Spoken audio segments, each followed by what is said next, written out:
Oh boy, let's see if this aged as well as some of our other ones.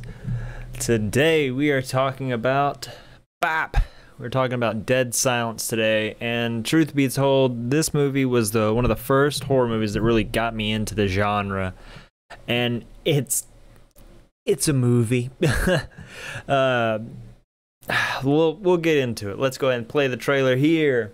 After his wife meets a grisly inn, Jamie Ashen returns to their creepy hometown of Raven's Fair to unravel the mystery of her murder. Once there, he discovers the legend of Mary Shaw, a murdered ventriloquist whose eerie presence still looms over the town. As he desperately digs for answers, Jamie encounters the curse that took his wife's life and threatens his own. Now, what I remember from this movie was a jump scare factory with decent effects and just an interesting premise overall.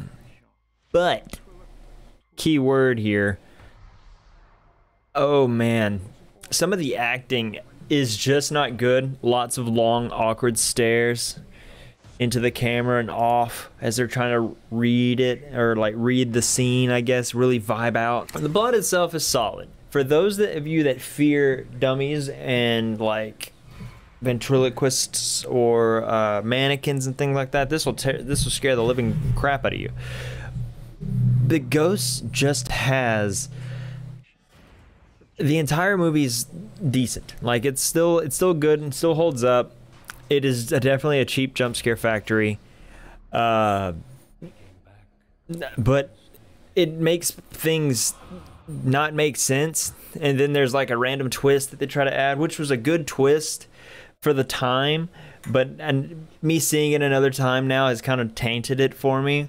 I enjoyed it, but there was unexplained bits to it. Plot, I give a 7. I enjoyed the plot. It was relatively good. The first time watch was really good. Character development, not really. You expect the main character to slowly be able to get over his wife's demise, if you will. Of course, you're not going to be able to do that. And it's only like a week after the funeral, so meh.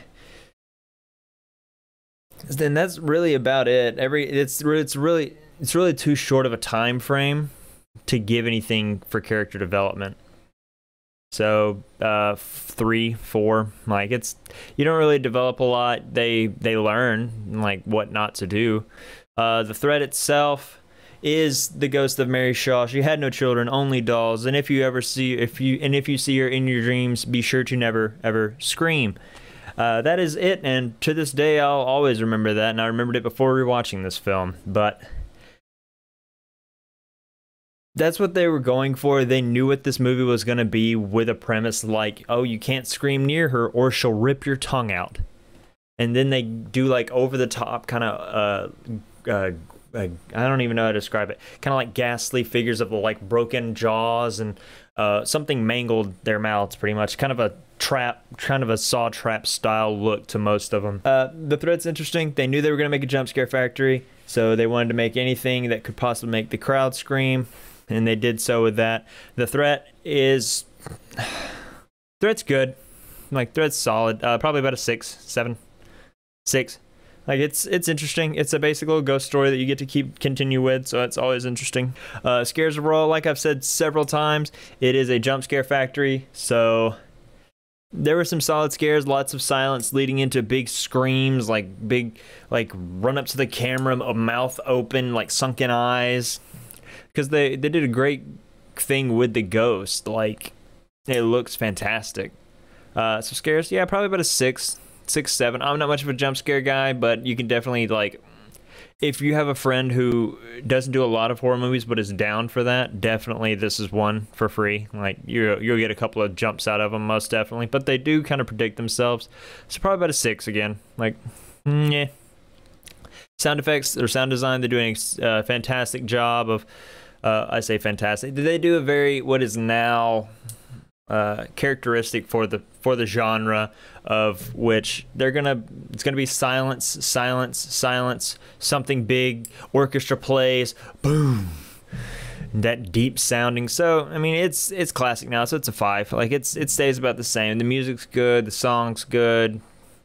Is it newbie approved? No. Like it's not a scary movie, but those that don't, if you have a newbie that doesn't like actual horror and is down to get a couple of like jump scare screams, then yes. But if you have somebody who absolutely cannot stand to be scared, like jump scare wise, then this is not for them. What I recommend this one to most people who want a good laugh and a decent experience with just jumps. Like, so yeah, I would always recommend this. But to talk about the movie itself, pretty much that's pretty much it. His wife picks up a dummy that's placed on her front porch for some reason. By the end, you know why. She finds it scares her, and it goes on and so forth as he finds somebody who knows about her, finds somebody who found the dummy, and they're gone. It's pretty much whoever he finds in the film is at risk. Like that's all it is. So I don't know. Overall score, this is my second time watching it, so the very first time I would have given it a 7. Like, I enjoyed it, but that was when I was like 12, 13 years old. So wait, no, it's 2007's when it came out. I would have been 15. Right? Yeah, something like that. So I would have been 15. I wouldn't know what horror really is. So, rewatching it and noticing some of the lack thereof in acting and whatnot, I'll throw it a 6.4 to 6.2. Like, I enjoyed it. It's still fun. But watching it alone in the middle of the day is not how you want to do it. But that's it, everyone. We'll tune in on the next day. Stay scared. Stay spooked. And be sure to never, never scream. Or I'll rip your tongue out. No, I'm just kidding. Everybody have a great day. Stay scared. Peace.